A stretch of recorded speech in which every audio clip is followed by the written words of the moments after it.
Are you with Live Nation? No, I paid myself out of the deal, and I had to pay 25% extra on what they advanced me. And you advance me $1 million and tell me I'm rich to then find out that you're making $4 million a night. No. Wait. Payment processing fees, facility fees, handling fees, shipping fees, ticketing fees. Just pay us because we told you fees. That is the price we pay for their control. We have filed this lawsuit on behalf of the American people. On behalf of the American people. Talk your shit, King! Let your nuts hang! This video is sponsored by Boost Collective. Boost Collective is a music promotion platform and also a distribution platform. They offer organic growth for your content through a variety of packages to suit any budget. Tap into 4.5 million playlist followers today through my link down below in the description that's going to give you an exclusive, only here, 60% off any song promotion campaign that you guys want to run through Boost Collective, as well as 6 months of Boost Pro membership where you can grab campaigns which you pretty much won't see anywhere else. Now, this membership gives you unlocked access to everything from the distro to analytics, smart links, and so much more things that they are building behind the scenes. And there's no reason to worry about botted playlists because not only does Boost Collective own the playlist that they run these promotional campaigns through, but they actually offer bot protection, which means if you do, for some reason in this crazy climate where people are getting hit with fines for being detected for using botted streams, you won't have to worry about any of that because Boost Collective got your back. Now, let's get into this video.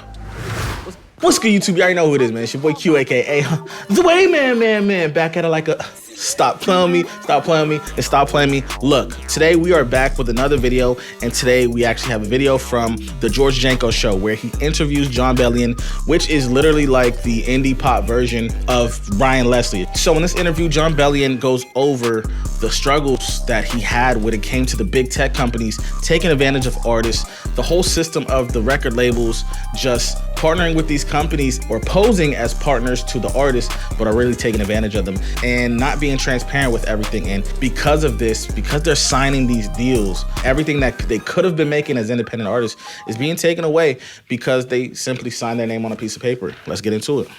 Basically, I got to a place in my career, we sold out 10,000 people at Jones Beach. I mean, it was like the height of everything for me, and it was right around the time I figured out how my Live Nation contract worked, and it was right around the time I figured out how my record deal actually worked. And how did that make you feel? Oh man, it was like panic attacks. It was like, oh my gosh, if A plus B equals C, like I'm never gonna pay this back. I'm gonna be on the road 11 months a year just trying to pay back, and we can get into that. How but much also, Live like, that's Nation's crazy because think about it. You're at the very, very top, but then there's a thing that people don't understand. It's the business part of it. Yeah, and Live Nation is they're going 12. They're getting everybody coming 12 ways, 12 times to Tuesday. We can get into that, and that's. Did you see the way that he leaned into the mic to say Live Nation specifically? Now, I don't know if you guys know, and listen, I don't know everything either, but I do know Live Nation has been making a lot of deals with different artists. And it's kind of interesting because we know Live Nation as kind of that company that deals with touring, right? So it kind of makes sense in a way, right? It does definitely make sense. But we've been hearing about a lot of shisty, sneaky things that Live Nation has been doing, which Live Nation is actually the parent company of Ticketmaster. Whatever market that it is, more than likely Ticketmaster and Live Nation own that, which means they're pretty much getting a monopoly over the venues, which means they have a lot of power over what goes on in this venue on both sides, right? If you're have the deals with the artist and you own the ticketing system that deals with the audience, it's a scary combination. Let's get into it though. What I'm Are you with Live about. Nation? No, I paid myself out of the deal, and I had to pay 25% extra on what they advanced me. But it's like when you figure that out on the road, and you're thinking, man, why did we buy 300 rolls of toilet paper? Why do we have to spend this much on catering every day? No one's eating the pizza. We're throwing out pies. Wait a second, what? In my contract it says Because it's not their money. you got to spend this much on catering, and it comes out of my pocket. Yeah. But then I have to pay an advance back. And by the way, the advance that you have to give me is only on hard ticket sales. So the concept's called peanuts, parking, and alcohol. So when I sell out 10,000 people at Jones Beach, the person who buys a $20 hot dog, I don't see a dime of that. The person who buys $40 for parking, I don't see a dime of that. And the person who buys a $20 vodka and Red Bull, I don't see a dime of that. And then you advance me $1 million and tell me I'm rich to then find out that you're making $4 million a night. And it takes me 36 shows to pay back the $1 million you advanced me. It's a loan. Listen, he just said a lot in that 30-second spew. But let me just kind of let's tell you what's going on in my head right now and where this relates to the new system that has to come, right? What he's saying is when he goes to these shows and he's selling out these shows, his advance is only getting paid back, right? Which is a loan. His advance is only getting paid back through his hard ticket sales. Now, let me tell you the problem with this. He doesn't decide how much his hard tickets cost, right? So he has no control over how much his tickets cost, how much his fans are willing to pay to see him in a concert.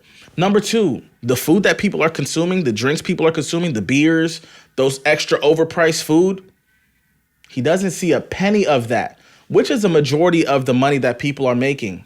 Now, number three, parking. He sees none of that as well.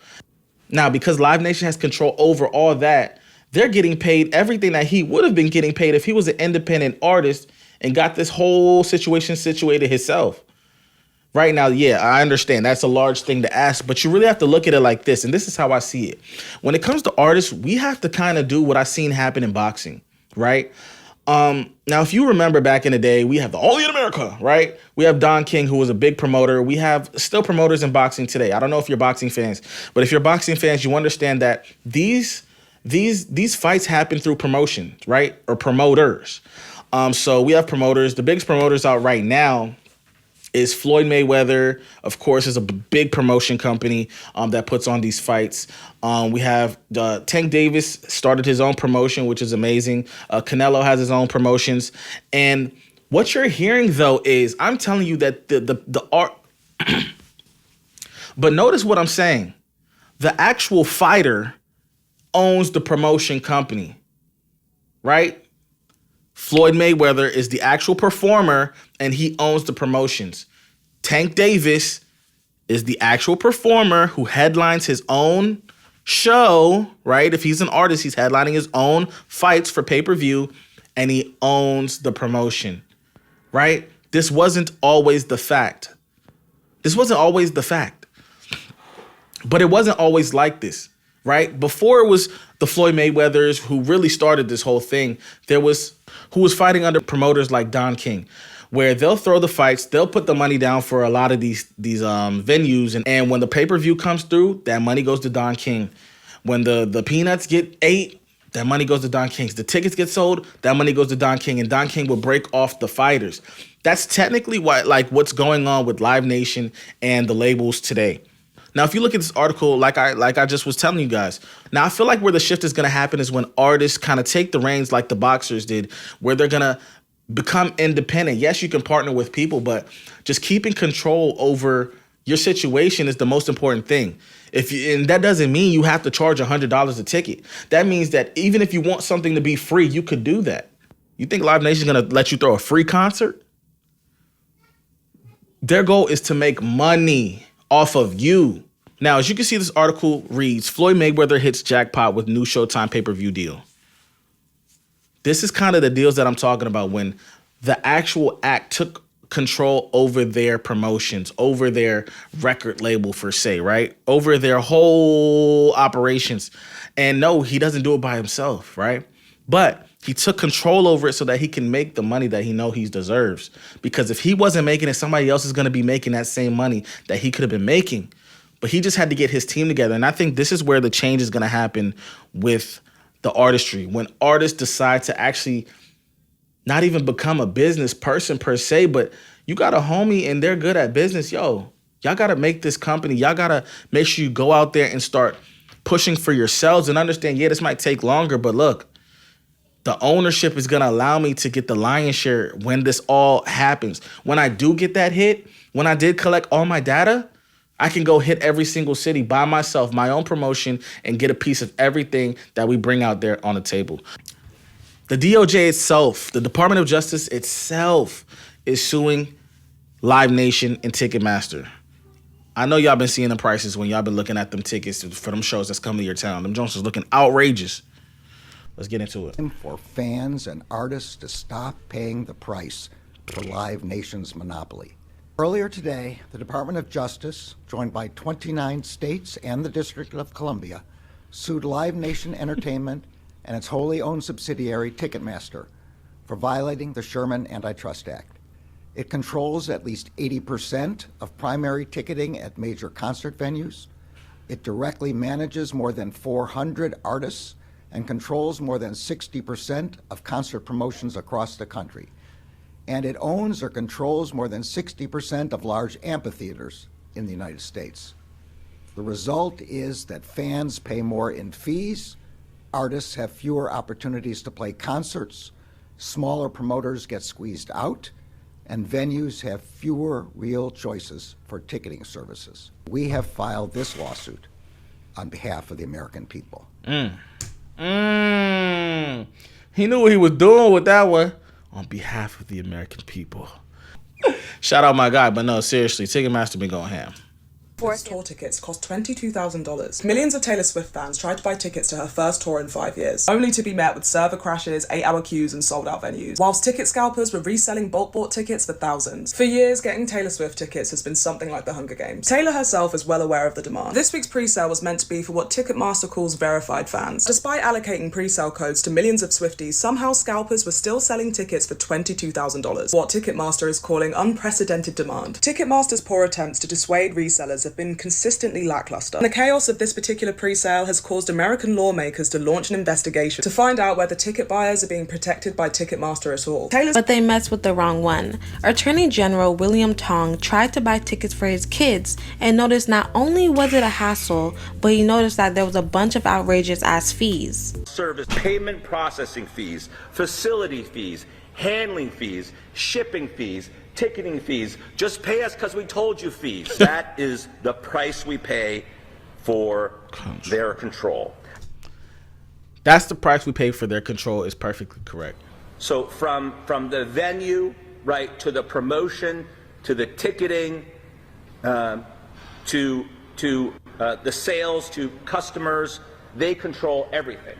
What ends up happening for all of us is we have no choice. We have no effective consumer choice. This is what made him look into Ticketmaster just a little bit more. And that's what we deal with as artists today. When you don't have control, you have no choice. When you sign your name on that contract, you take that advance, you got to pay that back. There's no going to sign with him because you don't like this deal. There's no go signing to them if you don't like this deal. You sign this deal. You're going to finish this deal. You're never making music again for a dime. Pack it up. Go play it in your room. So as independent artists, we have to start leaning to another business model. And I think, at least for me, when I choose to go forward with my music, it's definitely going to be a business model more the box route, where they're able to build their own promotions, build a real team, be able to tour the countries, do the shows that they need to do, put out the content they need to put out, and be able to profit fully on their act themselves and be able to pay their teams appropriately, rather than a super overhead person just taking the money that you've worked so hard for. And as an independent artist, you deserve that too. So, see you guys next time. It's your boy Q, a.k.a. The Way Man. Dunzos.